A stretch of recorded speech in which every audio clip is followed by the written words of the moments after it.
right. So, Nicole, I'll start with asking you what drew you to focus on florals in your painting practice.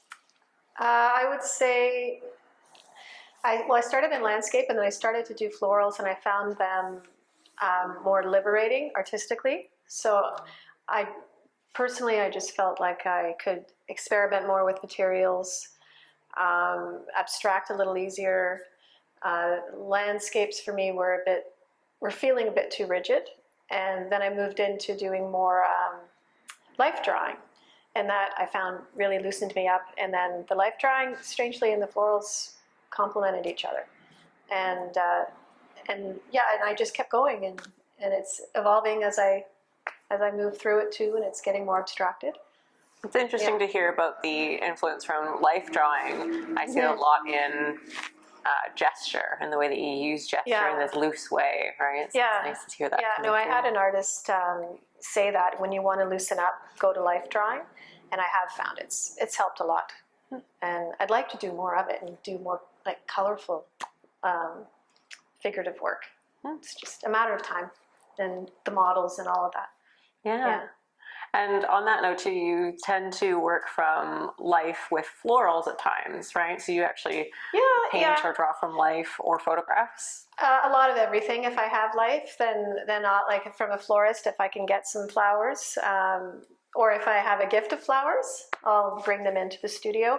But I'll go, to floral farms with friends, and then I can create my own bouquet and find my own lines and textures in the flowers, which is always nice. But more often than not, it's a combination, because there'll be things in the painting that I want to work on. There are materials and colors that I want to explore, elements of abstraction that I'm reaching for. So I have a lot of images that are even just of one particular flower head that's moving in a certain way, or branches, which I love. So yeah, it's mostly a combination, but the odd time I'll have one all from life. Okay, so it tends to be kind of a collage of different sources. Yes. And I know in your current show, Beyond the Garden Gate, there's Indecision 2, which you'd mentioned was fully done from floral from life. Right, yeah. How do you find that changes the way that you work? I think I stiffen up a little bit when I have, because I'm very married to what's in front of me. So unconsciously I start to tighten, and it becomes a little more representational. Whereas if I'm working on my own, the experience is more cerebral. The artistic process is more cerebral, I would say. Yeah, I get a sense that a lot of your florals are kind of representations of these emotional landscapes or a certain time or a certain... Yeah, emotional landscapes. Yeah, that's a nice way of putting it. Yeah. And I find in your use of color and line work, and like you're saying, kind of more of this push recently to even further abstraction, there's this great sense of complexity that goes throughout the pieces. So what draws you to that complexity, the kind of filling of the whole canvas, the undulations and flows of movement and form? I think it's the result of the process, and always trying when you're painting to create energy and to create movement in the piece. And then the layering starts to happen, and then before you know it, you've got a lot going on in one section, or you want certain colors to be next to each other to create a vibration or like an emotional state. So something I'm conscious of is, which I'm working on now, is trying to have some fields of color that are not so complex. So there is a balance, and but then at times it just gets away from you. You get into the process, and then you stand back and you're like, oh, okay, I've done it again. So then that's when the editing comes in. And that's the nice thing about acrylic. I don't have to wait to go over the piece. I can dry it with a hairdryer and then start making small edits. I was going to ask that, what does editing mean for you in your work? So I think you're just kind of... Yeah, it's a constant process for me. If the painting stays in the studio for a little longer, then I tend to kind of float back and forth, or it depends on the day too. I think I want to do a certain tone one day, and then I come in the next day and the painting goes off in a whole other direction. So yeah, it's a constant process. I don't know if painting is ever done, but yeah, I know my dad said a good artist knows when to walk away. So that's the challenge, is knowing when to put the brush down and call it. Oh, definitely. I think that's a constant conversation between painter and painting, or artist and artwork. And I think you have a way of leaving it in a really nice moment where it still has that openness. Yeah, and I want it to be raw. I like to see the process. I like to see the layers and scratching through the materials. So yeah, it's knowing when you've got that nice sweet spot where you can see the process. There's energy, there's gestural line, and you haven't overdone it, and you haven't muddied any of the colors.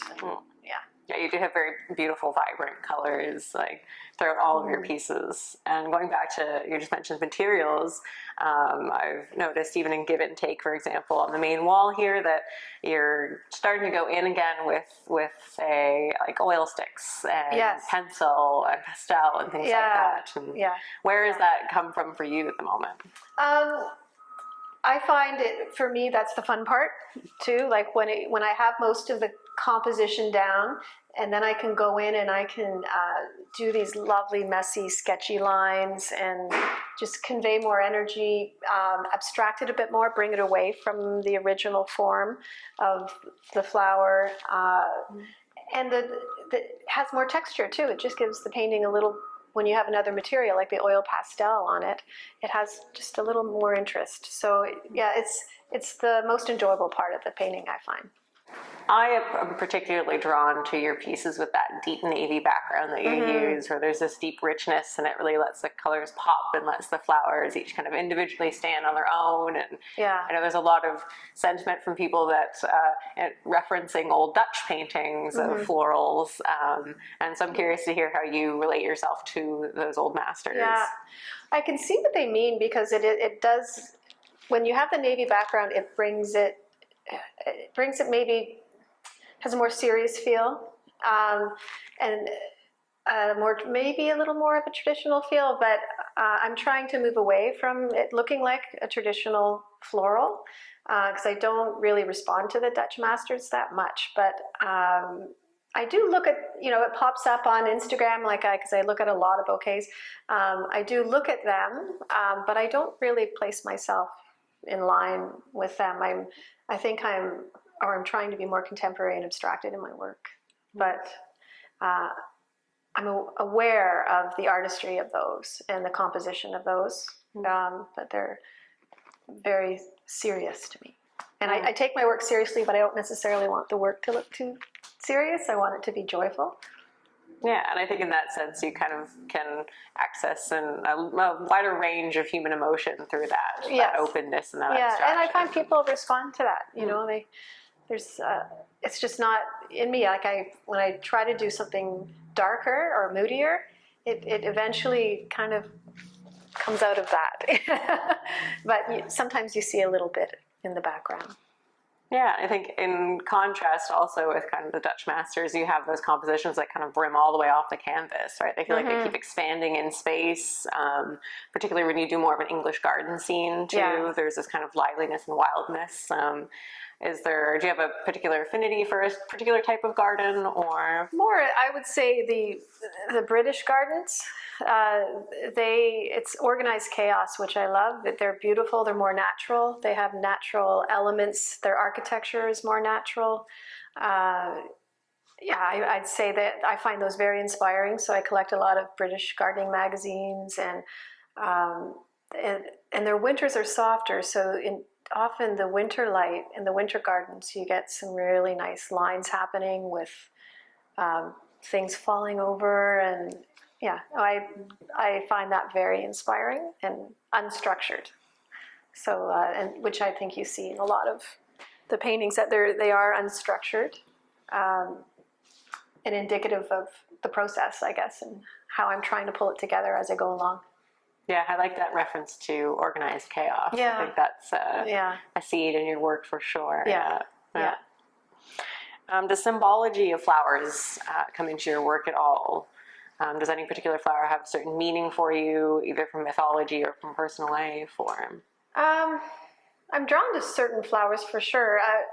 I'm not too well informed about the formal symbol. Like I know, love, the red rose, but I'm drawn to more rounder forms over symbolism in them. When I started, I was personalizing them more. I think I had a piece named after my mother. It was all hydrangeas, and I had a piece named after one of my sisters. But it's more about the form for me that draws me to them. So more rounded forms like a peony or a poppy or a cosmos, and things that have really nice long stems like a bachelor button and pods, like just that have a lot of movement and interest. yeah, I think that round form too makes it feel more like of the body too, almost like a metaphor for the figure. I can't describe why. I just find if I'm creating something from myself, it tends to be more rounded in form. But I'm conscious of having to add in something that's a little more linear just to balance it, so it's just not a bouquet or an arrangement of round blobs of color. So it needs some structure, and I think that's when the stems balance it out too, when you have those linear lines underneath, and then a daisy or a zinnia or something to balance it off. Organized chaos. Organized chaos. Yeah. All right. Well, thank you so much for joining us, Thank Nicole, you. for doing this. And, Thanks. That was easy. Yeah.